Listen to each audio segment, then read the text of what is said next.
नमस्कार, मैं आपका साथी सुमित अवस्थी। शाम के 7 बजने वाले हैं। चक्रव्यूह का वक्त हो गया है। शुरुआत करते हैं पहले वो 4 कहानियां जिन पर आज आपने वोटिंग की है। अब किसके हाथों में होगी बिहार की सरकार? क्या इस बार पर्ची नीतीश कुमार निकालने वाले हैं? उनकी मुट्ठी में ये पर्ची? 14% दर्शक इस खबर को देखना चाहते हैं। अगली खबर जो होगी पश्चिम बंगाल से होगी। चुनावी घमासान पूरे चरम पर है। हुमायूं कबीर से अलग होने के बाद अकेले चुनाव लड़ रहे ओवैसी साहब क्या कर पाएंगे? इस खबर में 21% लोगों ने अपनी दिलचस्पी दिखाई है। अगली खबर अमेरिकी राष्ट्रपति डोनाल्ड ट्रंप की हालत क्या सच में ना घर के ना घाट के वाली हो गई है? इस खबर को 24% लोग देखना चाहते हैं क्योंकि जमकर किरकिरी राष्ट्रपति ट्रंप की हो रही है। 7:28 पर पूरा डिटेल ईरान वॉर से जुड़ा हुआ। और जो खबर सबसे ज्यादा वोट पाकर नंबर 1 आज बनी है वो है नोएडा में मजदूरों का बवाल, किस पर उठे हैं सवाल। इसे देखने में 41% दर्शकों ने अपनी दिलचस्पी दिखाई है और यही हमारे चक्रव्यूह के आज की कवर स्टोरी है।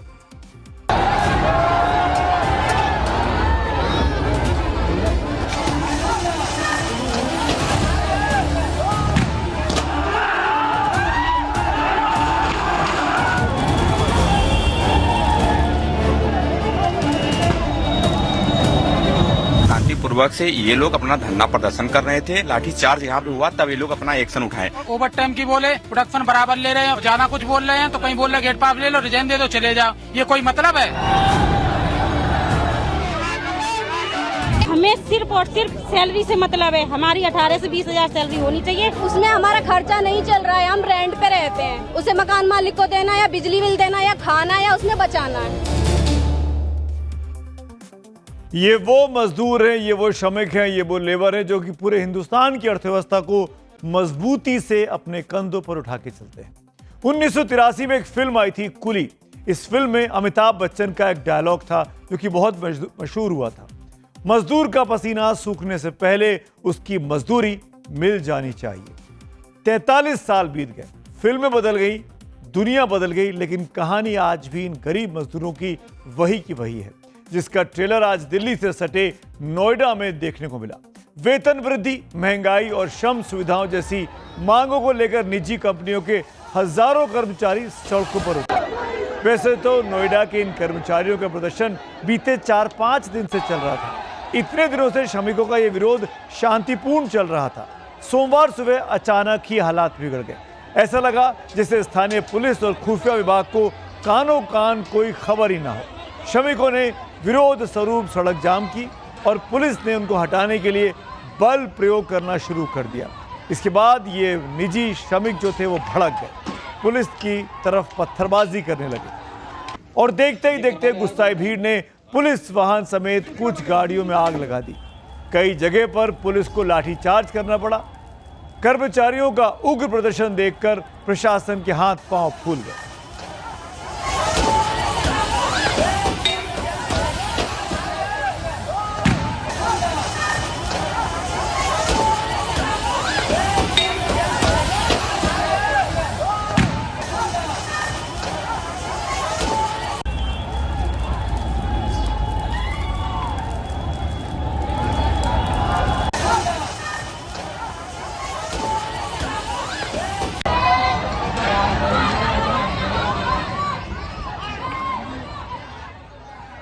लेकिन सवाल यह कि आखिरकार ये नौबत आई क्यों? कर्मचारियों को अपने हक के लिए सड़कों पर क्यों उतरना पड़ा? क्यों 4-5 दिन से लोग प्रदर्शन कर रहे थे? कर्मचारियों की कौन कौन सी मांगे हैं जो पूरी नहीं हुई हैं? ये सब आपको बताएंगे। सच में ये भी बताएंगे साथ साथ कि प्रशासन ने कर्मचारियों को कौन सा आश्वासन दिया। लेकिन इससे पहले इन तस्वीरों को ध्यान से देखिए। सैलरी के लिए नोएडा में कैसे संग्राम मचा हुआ है। इन तस्वीरों से अंदाजा लगाया जा सकता है कि कहीं गुस्साए कर्मचारी तोड़फोड़ करते नजर आए तो कहीं धुआं उठता दिखाई दिया। विरोध की आग से ऐसी आगजनी में बदल गई कि ये आप देख सकते हैं। प्रदर्शन, पथराव और इसके बाद हंगामे की हर एक तस्वीर आज हुए बवाल की पूरी कहानी साफ साफ बयां कर रही है। निजी क्षेत्र के कर्मचारियों का ये सिर्फ गुस्सा नोएडा तक सीमित नहीं रहा, बल्कि इसकी आग एनसीआर में कई जगह फैली। कुल मिलाकर इस आंदोलन ने धीरे धीरे अब बड़ा रूप ले लिया है। इस आंदोलन की शुरुआत 7 अप्रैल को हरियाणा के गुरुग्राम से सटे मानेसर इलाके से हुई थी। जहां मजदूरों ने अपनी मांगों को लेकर प्रदर्शन शुरू किया था। इसके बाद ये विरोध धीरे धीरे पूरे एनसीआर के कई इलाकों में फैल चुका है। नोएडा और ग्रेटर नोएडा आज इसकी चपेट में आए। नोएडा की तरह ही निजी कंपनी के कर्मचारियों को सड़कों पर आज वो उतर आए, प्रदर्शन करने लगे। इस भीड़ को देखिए, अचानक इतना बड़ा रेला उमड़ा, ये हो ही नहीं सकता था। कहीं ना कहीं तैयारी की गई थी और जो खुफिया विभाग था पुलिस डिपार्टमेंट का, उसके पास जैसे कानो कान कोई खबर नहीं थी। और सवाल ये कि अगर ये प्रदर्शन करने आए थे अपनी सैलरी की डिमांड को लेकर, सैलरी बढ़ाने की मांग को लेकर, तो आखिरकार पथराव क्यों करना पड़ा पुलिस को, लाठीचार्ज क्यों करना पड़ा, क्यों इस भीड़ को गुस्सा आई? कहीं ना कहीं आपस में जो एक होता ना भरोसा, उसकी कमी साफ तौर पर देखी गई। फैक्ट्रियों में काम करने वाले कर्मचारी न्यूनतम वेतन बढ़ाकर 26,000 रुपए प्रति माह करने की मांग कर रहे हैं। इसके साथ साथ ओवर टाइम को दोगुना भुगतान की मांग कर रहे हैं। हफ्ते में 1 दिन की छुट्टी, समय पर वेतन मिले, वेतन की सैलरी स्लिप मिले और बोनस जैसे कई मांगे इसमें शामिल हैं। महिलाओं के साथ सम्मानजनक व्यवहार की एक बहुत अहम मांग इन तमाम कर्मचारियों की है। सुनते हैं। हमारे 20,000 रुपए सैलरी होनी चाहिए, ओवर टाइम डबल होना चाहिए, सिलाई के कार्य, संडे की छुट्टी होनी चाहिए, संडे वर्किंग डे में नहीं होना चाहते हैं। सिलेंडर महंगाई बढ़ रही, सिलेंडर की महंगी हो गई है। उसके बाद हमारे पास रूम किराया नहीं हो रहा है। और हमारी असल मांगे हैं, सैलरी बढ़नी चाहिए हमारी बड़ी, ठीक है। 20 से 25,000 रुपया सैलरी होनी चाहिए, ठीक है सर। 8 घंटे की डबल ओवर टाइम चाहिए, ठीक है। पैरामाउंट दीपावली पे एक कटोरा देके भेज देती है, ये भी बोनस तक नहीं देती है पैरामाउंट। और स्टाफ का सैलरी लाख लाख रुपया भर रहा है। मकान मालिक रूम भाड़ा पर दिन 4,500 5,000 का रूम मिल रहा है। प्रशासन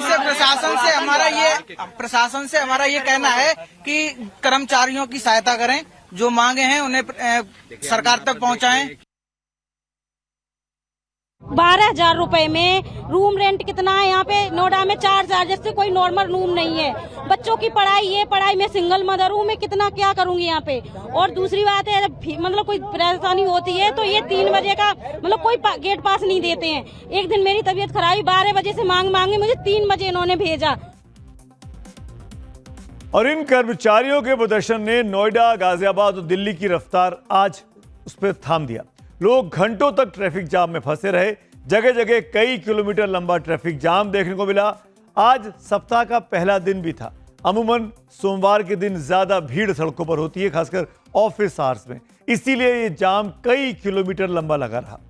दरअसल ईरान में जो युद्ध चल रहा है, उसका तनाव और वो परेशानी भी इन कर्मचारियों की मुश्किलें बढ़ा रही है, क्योंकि देश में गैस की किल्लत चल रही है।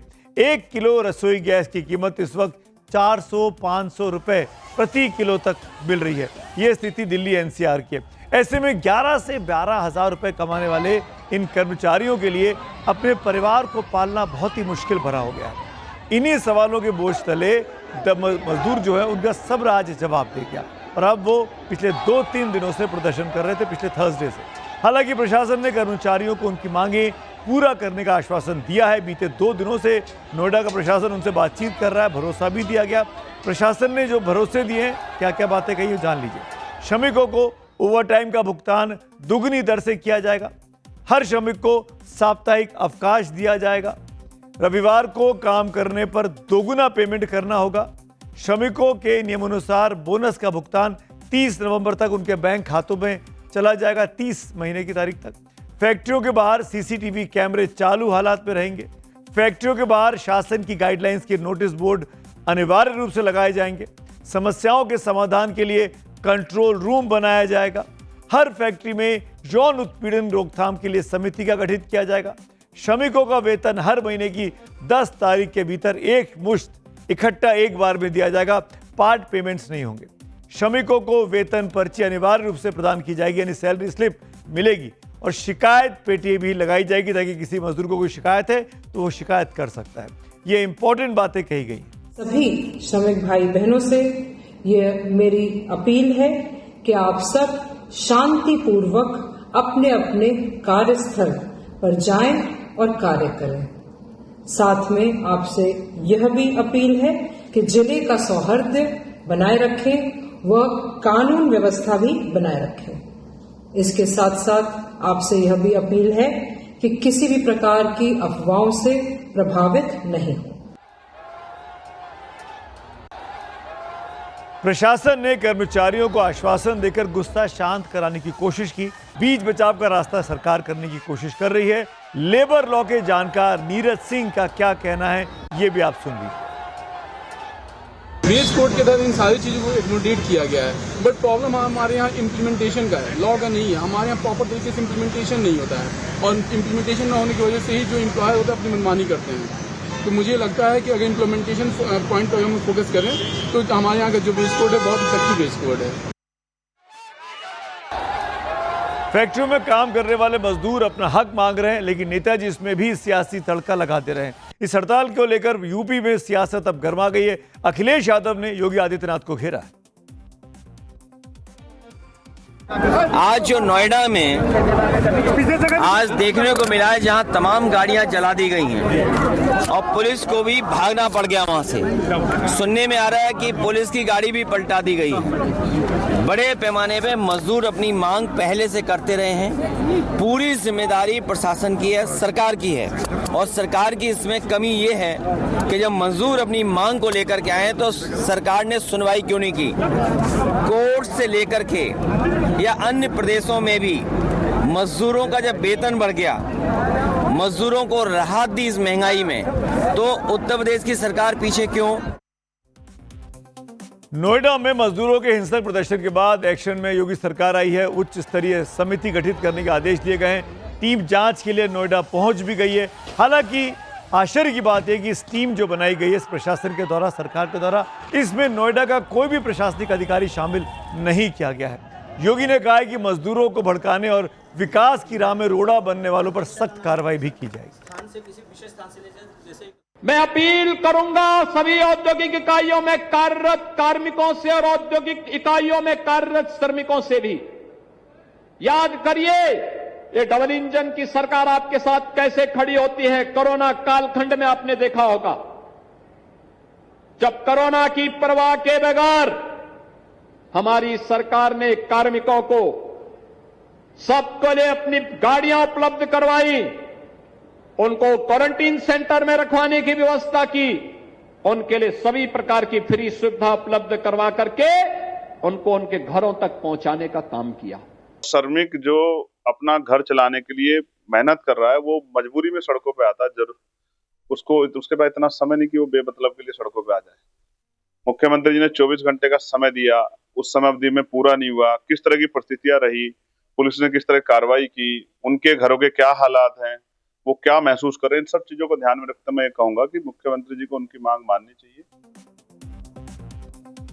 रही बात करते हैं अगली स्टोरी की। दिल्ली हाईकोर्ट की जज जस्टिस स्वर्णकांता शर्मा के रिक्यूजल के लिए आम आदमी पार्टी के नेता अरविंद केजरीवाल ने आज उनके सामने अपनी दलीलें रखी। केजरीवाल ने जस्टिस स्वर्णकांता शर्मा पर ईडी का पक्ष लेने और एक खास राजनीतिक विचारधारा की तरफ झुके होने का आरोप लगाया है। हमारी ये खास रिपोर्ट देखिए।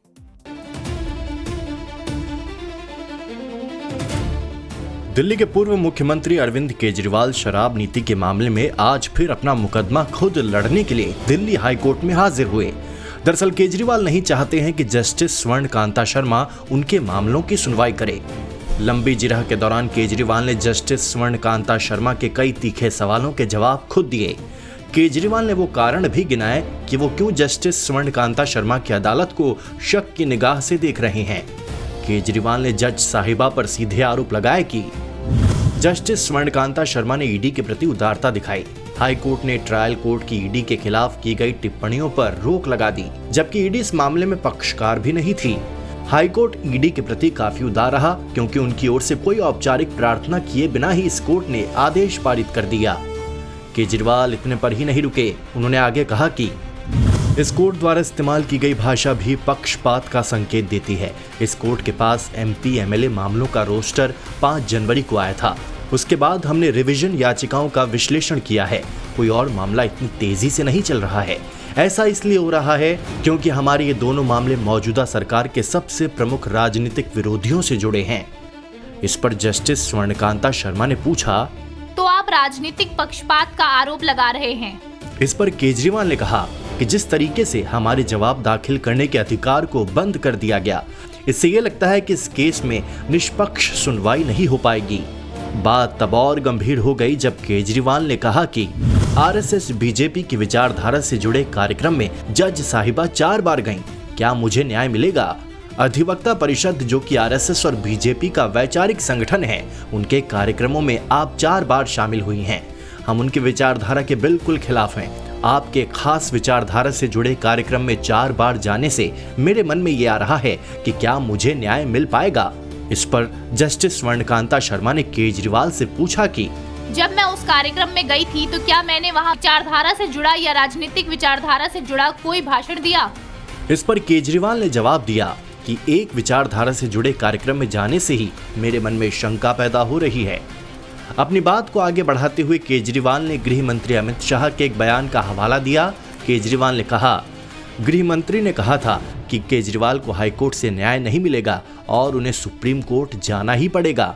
इस पर अदालत ने पूछा कि कोई क्या बयान दे रहा है, इससे मेरा क्या लेना देना है? इसके आगे केजरीवाल सीधे अपने मुद्दे पर आए और कहा कि एक पुरानी परंपरा थी कि कॉन्फ्लिक्ट ऑफ इंटरेस्ट के मामले में जज केस की सुनवाई छोड़ देते थे अगर उनके सगे संबंधी किसी भी तरह से उस केस से जुड़े हुए हों। इस मामले की अगली सुनवाई अब मंगलवार को आगे बढ़ेगी। गौरव श्रीवास्तव के साथ bureau report, times now Bharat.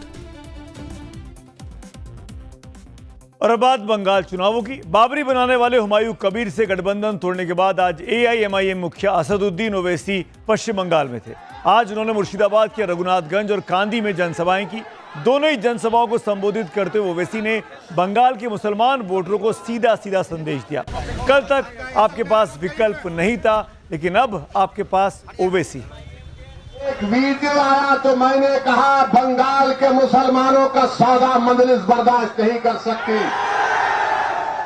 एक वीडियो आया तो हमने छोड़ दिया। मगर बताओ ममता बनर्जी और टीएमसी, क्या तुमने मोदी बीजेपी का साथ नहीं दिया? क्या तुमने दमदम से पहला बीजेपी का एमपी नहीं बनाया? बताओ तुमने बंगाल के गरीब और मजलूम मुस्लिम अकलियत के लिए कोई काम नहीं किया? तुम सिर्फ डराते हो, बीजेपी का डर दिलाते हो। यकीनन मैं कह रहा हूं, मोदी और ममता एक सिक्के के दो रुख हैं। मोदी और ममता दोनों भाई बहन हैं। आज मैं आपसे अपील कर रहा हूं कि यकीनन हमको बीजेपी आरएसएस को हराना है। ममता बनर्जी और टीएमसी, कांग्रेस और मोदी, ये जान लो वो डराने के दिन अब खत्म हो चुके हैं। हम किसी से डरने वाले नहीं हैं। मजलिस बंगाल में कमजोर और मजलूम समाज को उनकी लीडरशिप बनाकर ही दम लेगी इंशाअल्लाह। इससे पहले जब ओवैसी बंगाल पहुंचे थे तो उन्होंने हुमायूं कबीर के साथ अपनी पार्टी का गठबंधन किया हुआ था, लेकिन तब से अब तक बंगाल के हुगली में बहुत पानी बह चुका है। टीएमसी की तरफ से हुमायूं कबीर का एक कथित स्टिंग ऑपरेशन जारी करने के बाद ओवैसी ने हुमायूं कबीर से अब किनारा कर लिया है।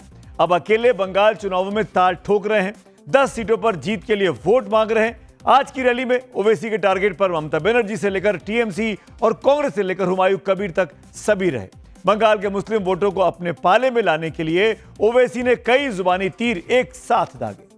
हुमायूं कबीर को लेकर ओवैसी का कहना था, हम बंगाल के मुसलमानों का सौदा बर्दाश्त नहीं करेंगे। ममता बनर्जी पर निशाना साधते हुए ओवैसी का कहना था कि ममता बनर्जी को मुसलमानों से मोहब्बत नहीं, सिर्फ वोट से मतलब है। ओवैसी ने ममता पर वक्फ की जायदाद को बर्बाद करने का आरोप भी लगाया। ओवैसी ने इतिहास भी खोला।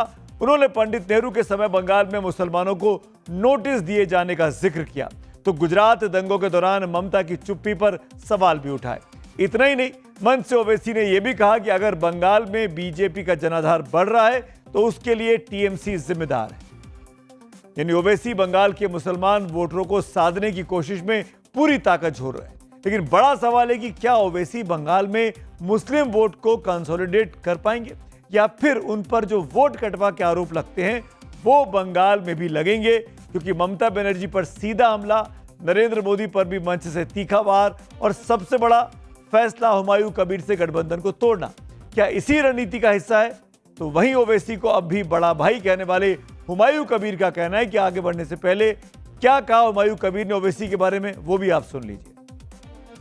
सीबीआई है, एनआईए है, कोई ईडी है, सारा वेस्ट बंगाल का ममता बनर्जी को पास सीआईडी है, जो बड़ाई करके वो मुखफुर आलम को अरेस्ट करके वो एयरपोर्ट से बोला कि मैं सीआईडी गिरफ्तार किया। तो उनको सारे सिस्टम उनको हाथ में है। मैं चैलेंज कर रहा है, मेरा ऊपर जो इंजाम लगा रहा है वो इंजाम को जांच होना चाहिए और सच्चा क्या है ये देखना चाहिए। मैं फेस करने के लिए तैयार हूँ। और अभी ग्राफिक को जरा ध्यान से देखिएगा जो हमारी बड़ी वॉल पे आपके सामने है। बंग जंग में इन दिनों 4M की चर्चा खूब है। अब ये क्या है 4M? पहला M है मुस्लिम वोट, दूसरा M है महिला वोट, तीसरा M है खुद ममता बनर्जी का प्रभाव और चौथा M है नरेंद्र मोदी का जलवा। और दावा ये किया जा रहा है कि पहले दोनों M यानी मुस्लिम और महिला जिस तरफ जाएंगे, जिसको सपोर्ट मिलेगा, जितना ज्यादा बंगाल चुनाव में उसी का पलड़ा उतना भारी हो जाएगा और वही ममता और मोदी की लड़ाई में विजेता भी साबित होगा। और अब बात करते हैं यूपी बिहार की बदलते सत्ता के चेहरों और सियासी समीकरण। उत्तर भारत के दो बड़े राज्य जहां पर सत्तारूढ़ बीजेपी का सियासी दबदबा किसी से छिपा नहीं है। शायद इसीलिए ये चर्चा बहुत जोर शोर से चल रही है कि भले ही बिहार में अगले 24 घंटे में नया मुख्यमंत्री, नई सरकार बन जाए, लेकिन इसका असर पड़ोसी राज्य यूपी में पड़ना भी तय है। हालात ऐसे बन रहे हैं कि दोनों राज्यों के समीकरण एक दूसरे के साथ ही बदलते हुए दिखाई दे रहे हैं। एक तरफ बिहार है जहां नीतीश कुमार की जगह नए मुख्यमंत्री की तलाश शुरू हो गई है। पटना में बैठकों पर बैठकें चल रही हैं। दिल्ली से लेकर पटना तक कई नामों पर मंथन हुआ। कल यानी 14 अप्रैल को बिहार के नए सीएम के नाम सबके सामने आ सकता है। दूसरी तरफ यूपी है जहां योगी मंत्रिमंडल में नए चेहरे जोड़े जाने हैं। अगले साल 2027 में यूपी में विधानसभा चुनाव में मात्र 9-10 महीने का वक्त बाकी रह गया है। इसीलिए योगी कैबिनेट में फेरबदल करके सपा के जातीय समीकरणों को भेदने में बीजेपी आलाकमान इन दिनों लगा हुआ है। सबसे पहले बात अब बिहार की कर लेता हूं, जहां नए सीएम को लेकर दिल्ली से पटना तक हलचल है। लगातार बैठकों के दौर हुए हैं। हर कोई इस कवायद में लगा हुआ है कि सीएम के बदलाव के साथ साथ बिहार की सत्ता किस दिशा में बदलने वाली है, ये पता चल जाए। सबसे बड़ा अपडेट इस खबर में यह है कि कल 14 अप्रैल को नीतीश कैबिनेट की शायद आखिरी बैठक होने वाली है। कैबिनेट से निकलकर नीतीश कुमार राजभवन जाएंगे, इस्तीफा सौंप देंगे। एनडीए विधायक दल की भी कल बैठक होनी है, नया नेता चुना जाएगा। कल से एनडीए के सभी विधायकों को पटना में रहने का आदेश दे दिया गया है। माना जा रहा है कि नया सीएम बीजेपी की तरफ से होगा, जो कि लगभग तय है। 15 अप्रैल को राजभवन यानी परसों शपथ ग्रहण हो सकता है और इस शपथ ग्रहण में खुद पीएम मोदी भी शामिल हो सकते हैं, क्योंकि खबर ऐसी है कि कल रात वो पटना पहुंच रहे हैं। बिहार में सत्ता के समीकरण पूरी तरीके से बदल चुके हैं। नीतीश कुमार के सीएम पद छोड़ने के बाद अब राज्य की कमान बीजेपी के हाथों में आएगी। बिहार के इतिहास में पहली बार होगा जब बीजेपी का मुख्यमंत्री बनेगा। इसके लिए कल पटना में बीजेपी विधायक दल की बैठक बुलाई गई है। इस बैठक के लिए केंद्रीय कृषि मंत्री शिवराज सिंह चौहान को ऑब्जर्वर बनाकर भेजा जा रहा है। कल दोपहर 2 बजे पटना के बीजेपी कार्यालय में विधायक दल की यह बैठक होगी। इस बैठक में बीजेपी विधायक दल का नया नेता चुन लिया जाएगा। इसी दौरान सीएम आवास जेडीयू विधायक दल की बैठक वहां पे नीतीश कुमार के घर पर चल रही होगी। इस बैठक में मुख्यमंत्री नीतीश कुमार के साथ साथ जेडीयू के सभी बड़े नेता मौजूद रहेंगे और जानकारी ये भी है कि जेडीयू विधायक दल का नेता भी इसी बैठक में कल चुन लिया जाएगा। इसके बाद शाम को एनडीए विधायक दल की बैठक होगी और उसमें औपचारिक तौर पर एनडीए का नेता चुन लिया जाएगा। संभावनाओं पे बोलना बड़ा मुश्किल है, बल्कि मैं तो कहूं जो प्रभारी महोदय तय किए गए हैं संभवतः उनको भी अभी नहीं पता होगा कि किसको चुनना है। समझ गए? उनको भी पर्ची हवाई जहाज में जाते वक्त दी जाएगी, सेलो टेप से कस के बांध करके कि इसी टाइम पे ये खुलेगा। पर्ची खुलने दीजिए ना। बीजेपी की तरफ से सबसे ज्यादा चर्चा डिप्टी सीएम सम्राट चौधरी के नाम की चल रही है। आज सुबह से ही सम्राट चौधरी के घर पर कई दौर की मीटिंग हुई, कई नेताओं का आना जाना रहा। पहले दौर में जेडीयू नेता लल्लन सिंह और संजय झा से उनकी मुलाकात हुई। इसके बाद ये दोनों नेता नीतीश कुमार से मिले। आज बीजेपी के प्रदेश अध्यक्ष संजय सरावगी भी सम्राट चौधरी से मिलने पहुंचे। इससे पहले कल रविवार को सम्राट चौधरी सीएम आवास गए थे, जहां उन्होंने नीतीश कुमार से मुलाकात की थी। तारीख को जो ऑब्जर्वर हमारे केंद्र ने बनाया है शिवराज सिंह चौहान जी माननीय मंत्री, वो पटना आ रहे हैं। फिर उनके निर्देश से विधायक दल की बैठक बुलाई जाएगी, तो जल्द ही ये सब समय सीमा के अंदर सब पूरा हो जाएगा। अब जब यह तय हो गया है कि नया सीएम बीजेपी से होगा तो सबसे ज्यादा चर्चा डिप्टी सीएम सम्राट चौधरी के नाम की है।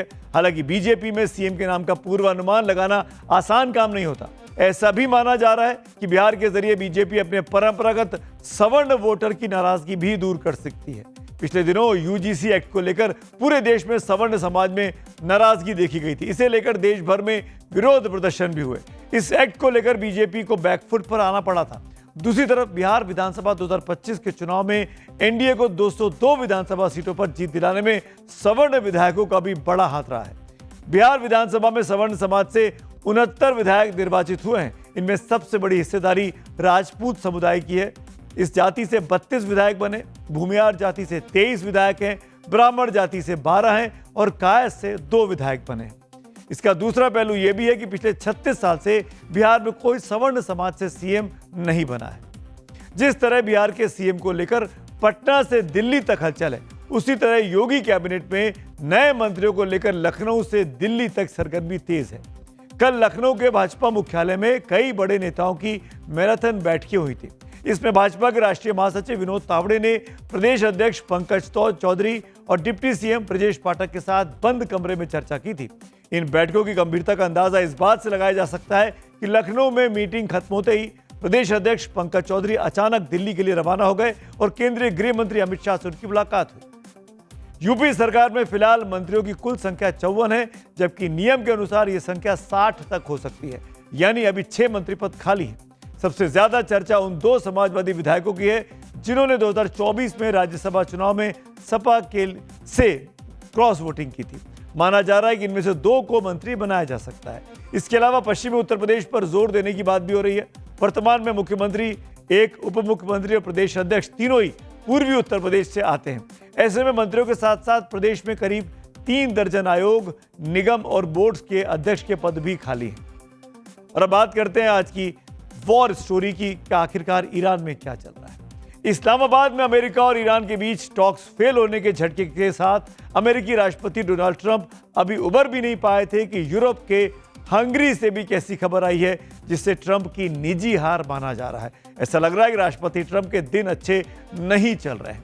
तमाम तिकड़म लगाने के बाद, मेहनत करने के बाद, जुगाड़ करने के बाद भी ट्रंप यहां 16 साल से जारी विक्टर ऑर्बन के साम्राज्य को ढहने से नहीं रोक पाए। लेकिन खबर सिर्फ इतनी ही नहीं है। पहले ईसाई धर्म के सर्वोच्च धर्मगुरु पोप लियो से टकराव और फिर खुद को जीसस के रूप में पेश कर ट्रंप ने दुनिया को हैरान कर दिया। तो उधर स्ट्रेट ऑफ हॉर्मुज पर ग्लोबल अलायंस बनाने की ट्रंप की अपील को कई देशों ने आज ठेंगा दिखा दिया है। सवाल यह है कि क्या ट्रंप ना घर के रहे ना घाट के।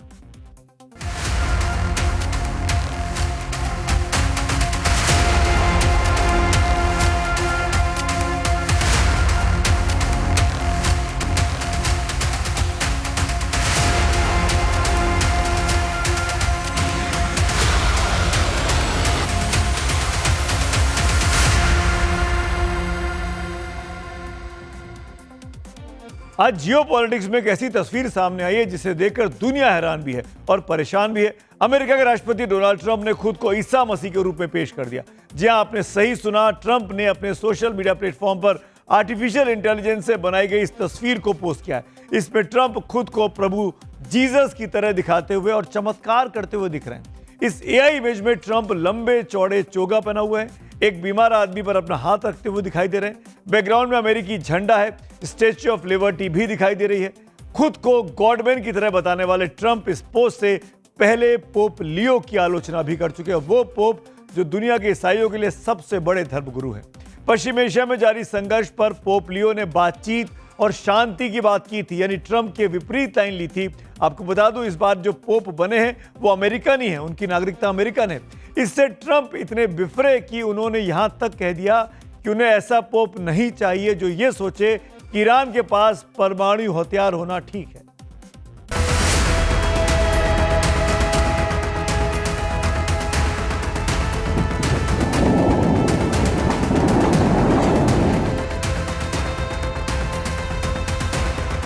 इस तस्वीर को गौर से देखें, ये कोई सामान्य तस्वीर नहीं है। इसमें ट्रंप ईसा मसीह की तरह हाथ रखकर लोगों को चंगा कर रहे हैं।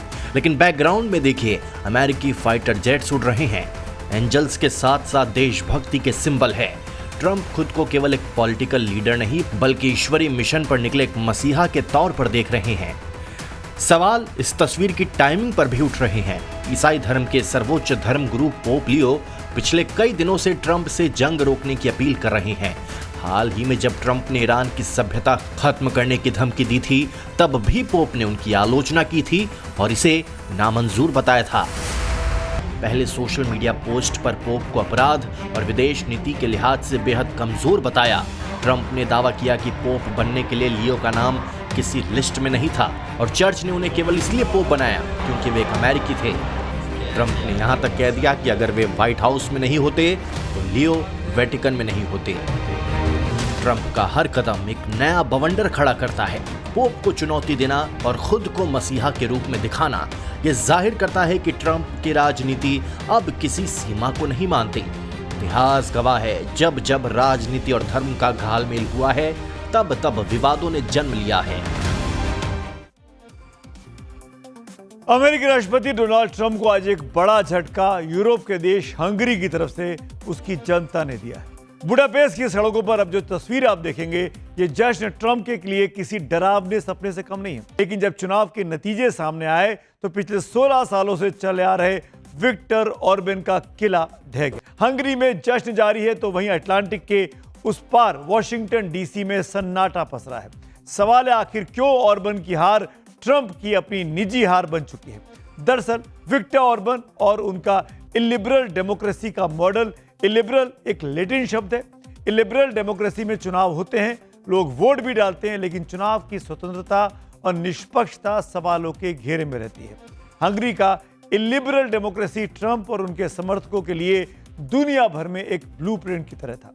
ऑर्बन की हार ने यह साबित कर दिया है कि सत्ता पर पकड़ बनाने के लिए मीडिया, न्यायपालिका और चुनावी तंत्र को मोड़ने वाली रणनीति हंगरी की जनता के सामने बेअसर हो गई। डोनाल्ड ट्रंप ने पब्लिक प्लेटफॉर्म पर ऑर्बन को अपना सबसे करीबी दोस्त और शक्तिशाली नेता बताकर समर्थन किया था। इतना ही नहीं, चुनाव से ठीक पहले उपराष्ट्रपति जेडी वेंस को बुडापेस्ट भेजकर एक तरह से ऑर्बन के समर्थन में वोट मांगने की अपील तक की थी। इस प्रत्यक्ष दखल के बावजूद ऑर्बन की हार ट्रंप के प्रभाव पर सीधा सीधा सवाल उठा रही है। ऑर्बन ट्रंप के उन चुनिंदा अंतर्राष्ट्रीय सहयोगियों में से एक थे जो उनके एजेंडे जैसे सख्त अप्रवासी विरोध नीतियां, यानी इमिग्रेंट्स को लेकर सख्त नीतियां, राष्ट्रवाद का पुरजोर समर्थन करने वाली नीतियां, ऑर्बन की विदाई से ट्रंप का ग्लोबल राइट विंग नेटवर्क कमजोर हुआ माना जा रहा है, जिससे उनका अंतर्राष्ट्रीय रसूख भी प्रभावित होना तय माना जा रहा है। पॉलिटिकल पंडित मानते हैं कि हंगरी के नतीजे अमेरिका में ट्रंप की पार्टी रिपब्लिकन के भविष्य के लिए भी एक तरीके का संकेत है। अगर ऑर्बन जैसा नेता जिसने सत्ता को अपने अनुकूल बनाने के लिए सब कुछ किया, जनता के गुस्से से नहीं बच पाया, तो ये ट्रंप के समर्थकों के लिए एक चिंता का विषय है कि क्या ट्रंप मॉडल अमेरिका में अब उतना प्रभावी रहेगा जितना साल डेढ़ साल पहले था। महंगाई, बेरोजगारी और जेन जी का गुस्सा ये झेलना पड़ा ऑर्बन को, तभी वो 16 साल के बाद चुनाव हार गए। हंगरी के चुनाव नतीजों पर यूरोपियन कमीशन का एक बड़ा बयान सामने आया है। यूरोपियन कमीशन के अध्यक्ष उर्सुला वॉन डेर लेन ने इस मौलिक आजादी की इसे जीत बताया। उर्सुला ने कहा कि यूरोपीय कमीशन हंगरी के लोगों के लिए नई सरकार के साथ जल्द काम शुरू करेगा।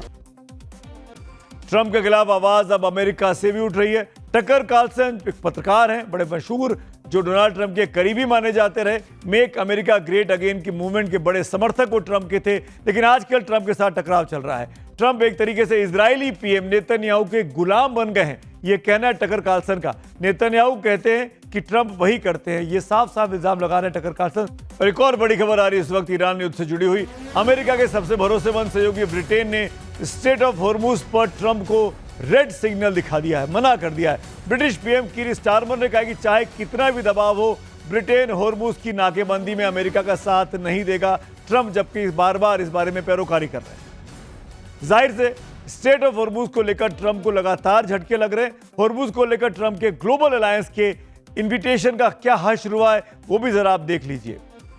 Britain, Germany, Japan, Canada, Australia, Italy, Spain और नॉर्वे ने ट्रंप का प्रपोजल खारिज कर दिया है। तो वहीं फ्रांस इस अलायंस में शामिल होने को लेकर सोच समझकर कदम उठाना चाहता है, जबकि चीन, नीदरलैंड्स और दक्षिणी कोरिया की ओर से ट्रंप को कोई भी जवाब अब तक नहीं दिया गया। यानी ट्रंप अकेले पड़ते हुए दिखाई दे रहे हैं। स्ट्रेट ऑफ हॉर्मुज को लेकर चीन का भी एक बड़ा बयान अब सामने आया है। चीन ने एक बार फिर हॉर्मुज संकट के लिए इशारों में अमेरिका को जिम्मेदार ठहरा दिया। चीन ने कहा कि हॉर्मुज संकट की जड़ में ईरान युद्ध है और ट्रंप इसके लिए जिम्मेदार है। और अब वॉर की खबर से बाहर निकलकर एक देश की खबर पे आते हैं। आज संगीत की दुनिया में एक युग का अंत हो गया। तिरंगे में लपेटकर सलामी दी गई। महाराष्ट्र पुलिस ने उन्हें गार्ड ऑफ ऑनर दिया। बॉलीवुड के गायक और गायिकाओं ने उनका गाना अभी ना जाओ छोड़कर गाकर आशाताई को अलविदा कहा। अब वो हमारे बीच नहीं रही। और कार्यक्रम के आखिर में वक्त हो गया है पब्लिक व्यू का। पहला पब्लिक व्यू शांतनु गोस्वामी का है। बंगाल की राजनीति पर। बंगाल की सियासत में भीड़ बहुत है, पर अपनी अलग पहचान बनाने का दम हर किसी में नहीं है। ओवैसी अकेले से ही पर मुद्दों की सियासत और बेबाक आवाज के साथ मैदान में उतरे हैं। नोएडा में जो बवाल हुआ उस पर श्रुति ठाकुर का पोस्ट है। नोएडा में बवाल मचा हुआ है, सड़कों पर प्रदर्शन हो रहे हैं, मगर सवाल यह है कि आम जनता का क्या दोष है उसमें। इसी नोट पर आज मेरे साथ इतना ही। कल शाम मुलाकात होगी 6:57 पर। तब तक के लिए शुभ रात्रि।